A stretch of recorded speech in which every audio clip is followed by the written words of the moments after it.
European media आज एक headline चला रहा है कि इंडियन ओशन के अंदर जो है मार्कोस जो है वो इंडियन गार्डियंस बन चुके हैं। वो तकरीबन 35 की तादाद में थे, उनको सरेंडर करवाया और सरेंडर करवाने के बाद उनको तमाम लोगों को रिहा करवाया और रिहा करवा के अब वो लेके उनको वापस भेज रहे हैं। बाकी दुनिया तो जारी बात है थरथरा रही होगी कि यार इंडिया जो इतना ज्यादा मजबूत हो चुका है, अब हमने इंडिया से पंगा नहीं कम से कम लेना, क्योंकि वो आपको हर तरफ से मार देंगे। वो आपको मार्कोस एक दफा फिर से धाड़े मारता हुआ इंडियन ओशन का गार्डियन बन चुका है। ये बहुत बड़ी बात है कि अगर भारत की नेवी जो है वो इंटरनेशनल वाटर्स में जाकर और वहाँ पर किसी भी दूसरी कंट्री के लोगों की जान बचा रही है, जो कि एक बहुत अच्छी और सॉफ्ट इमेज जो है वो दिखाता है भारत। अगर आप इंटरनेशनल मैप देखें तो बल्गारिया अगर वहां से आता तो किससे मदद लेता?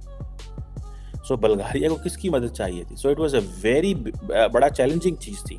सो बल्गारिया ने उनके फॉरेन ऑफिस ने, जारी बात है, मिनिस्ट्री ने इसको शुक्रिया अदा किया है इंडिया का। अभी तक 14 लापता है और हमारे मुल्क में भी यही सजेशन दी जा रही थी कि आप इंडियन नेवी से मदद ले ले, क्या पता वो हमें ढूंढ के दे दे। इतना ज़्यादा पड़ोसी मुल्कों का जो एतमाद है इंडियन मार्कोस के ऊपर सर डेवलप हो रहा है। 5 से 7 दिन हमारी नेवी ने हमारे उन दर्जन के करीब मछेरों को ढूंढने की कोशिश की, लेकिन जब वो इसमें कामयाब नहीं हो सके तो पाकिस्तान के जो सियासतदान हैं उन्होंने पाकिस्तान के वजीर आजम को मनाया कि वो इंडिया से मदद ले, इंडियन नेवी से मदद ले कि वो हमारे लोगों को ढूंढ कर लाए। प्राइम मिनिस्टर मोदी का शुक्रिया अदा किया। जो बल्गारिया की डिप्टी प्राइम मिनिस्टर हैं संडे, उन्होंने नरेंद्र मोदी का शुक्रिया अदा किया। बल्गारिया के प्रेसिडेंट ने ट्विटर पे इसका शुक्रिया अदा किया। सो बल्गारिया के लिए बहुत बड़ा चैलेंज बन गया था। तो मतलब ये है कि वो दुनिया की बड़ी बड़ी इकोनॉमीज के साथ जाके पंगा ले रहे हैं, उनको बता रहे हैं कि यार इंडिया जो आज से 5 साल 10 साल पहले था, आप इंडिया के साथ हाथ नहीं मिलाते थे, अब इंडिया वो नहीं रहा, अब इंडिया बहुत ऊपर निकल चुका है। हमने भी ये चीज देखी है।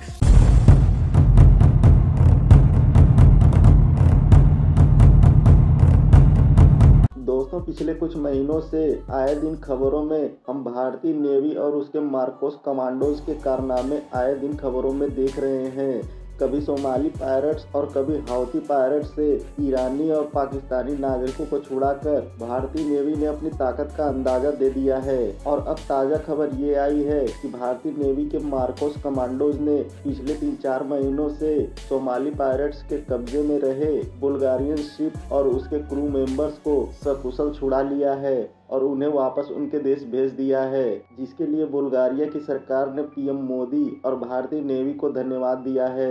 दोस्तों, आइए देखते हैं पाकिस्तानी मीडिया इस पर क्या बातें कर रही है, फिर मिलते हैं वीडियो के अंत में। सोशल मीडिया पर इंडियन नेवी की एक वीडियो बड़ी तेजी के साथ वायरल हो रही है। उस वीडियो में देखा जा रहा है कि सोमालिया के जो डाकू हैं वो इंडियन नेवी के सामने जो है घुटने टेक कर बैठे हुए हैं। और इंटरेस्टिंग बात यह है कि सोमालिया के डाकुओं से इंडियन नेवी ने एक शिप को रेस्क्यू किया है जो 3 महीने से सोमालिया के डाकुओं के कब्जे में था। और मज़े की बात यह है कि जितने लोग उन्होंने रेस्क्यू किए हैं, जितने ममालिक के वो लोग थे, उन ममालिक के मिनिस्टर इंडिया का तहे दिल से शुक्रिया अदा कर रहे हैं। क्या कहना चाहेंगे? इंडियन नेवी जो है वो इंडियन ओशन पर इस वक्त राज कर रही है।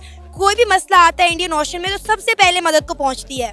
देखें, बिल्कुल ऐसे जैसे आपने कहा इंडिया की नेवी राज कर रही है, इंडिया वैसे ही पूरे वर्ल्ड पे इस वक्त राज कर रहा है। वो कोई भी आप चीज़ उठा के देख लें। और जैसे आपने बात की, सोमाली पायरेट्स जो थे वो सबके लिए सरदर्द बने हुए थे, लेकिन जैसे इंडियन मार्कोस ने जाके अपने ऑपरेशन स्टार्ट किए, देखिए आज से कुछ अर्सा पहले उन्होंने एक शिप से बचाया था, सोमाली पायरेट से बचाया था, जिसमें कोई 20 पाकिस्तानी भी थे, जिसपे हमने उनका शुक्रिया भी अदा किया था। उसके बाद आप ये देख लें, मतलब कि जो भी है, जिस तरह से इंडियन मार्कोस, कुछ भी मसला हो जाए दरिया के अंदर, समंदर के अंदर, आपको वहां पर इंडियन मार्कोस नजर आएंगे। क्यों? क्योंकि वो अपने बजट पे इतना ज्यादा हिस्सा लगा रहे हैं, और लगा रहे हैं तो फिर वो नजर भी आता है कि यार उनकी जो नेवी है, उनकी जो आर्मी है वो काम भी कर रही है। बरक्स देख लें, हम भी लगाते हैं, इतना ज्यादा हम भी लगाते हैं, लेकिन हमारा वो नजर नहीं आता कि यार हमारी जो नेवी है वो कहाँ पर गई हुई है। देखिए, पिछले दिनों भी हमने एक न्यूज़ सुनी है कि जी पाकिस्तान वाले इंडिया की मदद चाह रहे हैं। हमारे कुछ लोग जो फिशरमैन जो है वो गायब हुए 1 दर्जन के करीब जो थे हमारे मछेरे मिल नहीं रहे थे।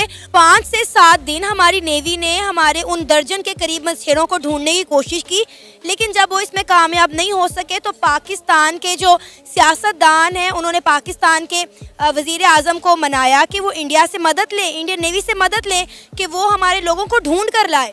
ओवरऑल अगर बात करें तो इंडिया वैसे ही भाई इस वक्त हर फील्ड में बहुत ज़्यादा ऊपर निकल चुका है। लेकिन हम आज ये देखें ना, हमने इंडिया की जानिब से हमेशा एक चीज़ देखने को मिली है कि वो लोग जो है ह्यूमैनिटी फर्स्ट रखते हैं। वो ये नहीं देखते कि अगले बंदे का किस मज़हब से ताल्लुक है, वो कहते हैं कि इंसानियत को फ़रोग दें। अभी आपको पता होगा कि यूएन में जो है इस्लामोफोबिया के हवाले से एक रेजोल्यूशन पर जो है वो मीटिंग जारी थी। इंडिया ने उस पर वोट नहीं किया। इंडिया ने कहा कि इस्लामोफोबिया के अलावा और भी बहुत सारे मज़ाहिब हैं, हिंदू हो गया, सिख हो गया, बुद्धिस्ट हो गया, उनके खिलाफ भी प्रोपोगेंडा होते हैं, उनको भी महफूज करने की ज़रूरत है। एक दौर था कि इंडिया को क्रिटिसाइज किया जाता था वो कश्मीर पे काम नहीं कर रहे या कश्मीर को दबा रहे हैं, लेकिन आप देख लें मोदी ने जैसे जाके उधर 6500 करोड़ का बजट दे दिया या 209 प्रोजेक्ट्स दे दिए, या जो भी डिफरेंट स्ट्रेटजीज थी वो अपना के कश्मीर को भी वो आगे ले आए हैं। मतलब कहने की बात यह है कि इंडिया में जो एक दौर में मुसलमानों पर जुल्म किया जाता था, अब वो मुसलमान जो है वो निकल के सामने आ गए हैं और वो बता रहे हैं कि जी हम पाकिस्तान से ज़्यादा सेफ इंडिया के अंदर हैं। वो कहते हैं कि हम लोग जो हैं वो प्राउडली इंडियन मुस्लिम हैं और आप हमारी फिक्र करने के बजाय अपनी फिक्र करें, अपने मुल्क पे गौर फिक्र करें। तो डेफिनेटली बात उनकी बात ठीक है, हमें अपनी फिक्र करनी चाहिए। पाकिस्तान के अंदर देख लें एक मुसलमान भी महफूज नहीं है, महफूज मतलब कि माइनॉरिटीज़ की हम बात करते हैं, माइनॉरिटीज़ की तो क्या बात करनी, मुसलमान खुद महफूज नहीं है। हमें तो अपने लाले पड़े हुए हैं कि यार मैंने शाम का खाना किधर से है, मैंने कल का खाना किधर से है, बच्चों को कहाँ से फीडर देना है, कहाँ से क्या करना है। तो भाई पाकिस्तान के अंदर तो ये हालात चल रहे हैं। नो डाउट के इंडियन जो इस वक्त वो प्राउड कर रहे होंगे कि यार हम 47 में कहीं पाकिस्तान में नहीं चले गए, कि हमारे साथ भी आज ये हालात होने थे। लेकिन बरक्स देख लें इंडिया इस वक्त जो है वो टॉप ऑफ द लेवल जा रहा है। आप उसको किसी भी देखें, आनंद अंबानी की शादी लेके, उसकी शादी से लेके, इंडिया के बजट से लेके, किसी भी चीज़ में अभी इलेक्शंस होने वाले हैं। आई थिंक सो कि मोदी एक दफ़ा फिर इलेक्शन जीत जाएगा। वजह यह है कि लास्ट 10 ईयर्स में इंडिया ने जितनी ज़्यादा सक्सेस हासिल की है डिफरेंट फील्ड्स में, उठा के देख ले, IT हो गया उनका, AI हो गया, ये जो भी मैन्युफैक्चरिंग होगी। देखिए सबसे ज़्यादा इंडिया की जो चीज़ पसंद है हमें वो ये है कि यार वो मेड इन इंडिया पे फोकस करते हैं। देखिए ना, डिफेंस की हम बात कर रहे हैं, इंडियन नेवी की बात कर रहे हैं, हम उनके जुर्रत और हौसले की बात कर रहे हैं। तो अब ये देख लें कि इंडिया ने पिछले दिनों अग्नि 5 के नाम से एक मिसाइल कामयाबी के साथ टेस्ट किया है, जिसकी जो रेंज है वो 6000 किलोमीटर है।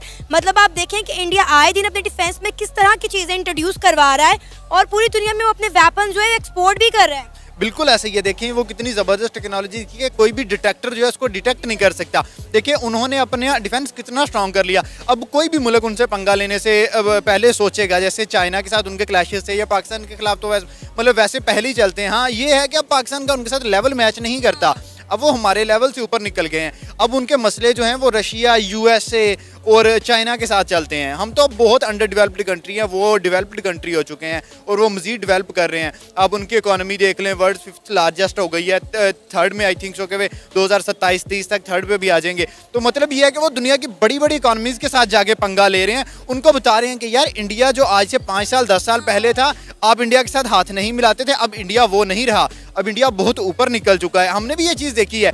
आज से 15 साल पीछे चले जाएं तो कोई भी मुल्क इंडिया के साथ हाथ नहीं मिला रहा था। रशिया था, USA था, UK था, लेकिन आज सारे लोग कह रहे हैं यार हम इंडिया को फॉलो करते हैं। क्यों? इंडिया ने पहले खुद को मजबूत बनाया। मोदी ने इंडिया पहले अपनी इमेज बेहतर की है, अपनी कंट्री की इमेज बेहतर की है। जब इंटरनेशनल लेवल पे आपकी इमेज इतनी ज़बरदस्त होगी तो हर कंट्री, जैसे आपने बात की अग्नि 5 की, इससे पहले ब्रह्मोस नाम का एक मिसाइल था, तो देखें कि कितना ज़्यादा डिफेंस स्ट्रॉन्ग हो गया। विद इन 1 मंथ उन्होंने 2 डिफरेंट टाइप के मिसाइल्स निकाल दिए।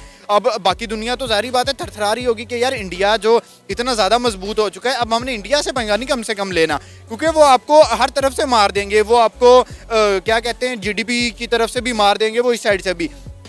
इंडिया के पास तो इतनी ज़्यादा पावर है, वो आपकी किसी चीज़ का बॉयकॉट कर दें तो आप तो वहीं पछताएंगे कि यार हमने इंडिया के खिलाफ बात क्यों कर। दोस्तों अभी ज़्यादा दिन नहीं हुए जब भारतीय नेवी ने सोमाली पायरेट्स के कब्जे से 17 ईरानी और 9 पाकिस्तानी लोगों को छुड़ाया था।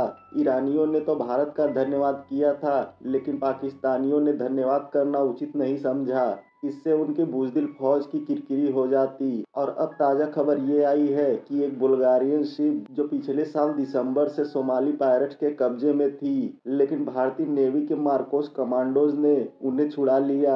पिछले 3-4 महीने से गायब यह शिप भारतीय कोस्ट से लगभग 2600 किलोमीटर दूर था। इस पर 40 लुटेरों ने कब्जा कर लिया था, लेकिन भारतीय फौज को देखते ही उन्होंने उनके आगे सरेंडर कर दिया।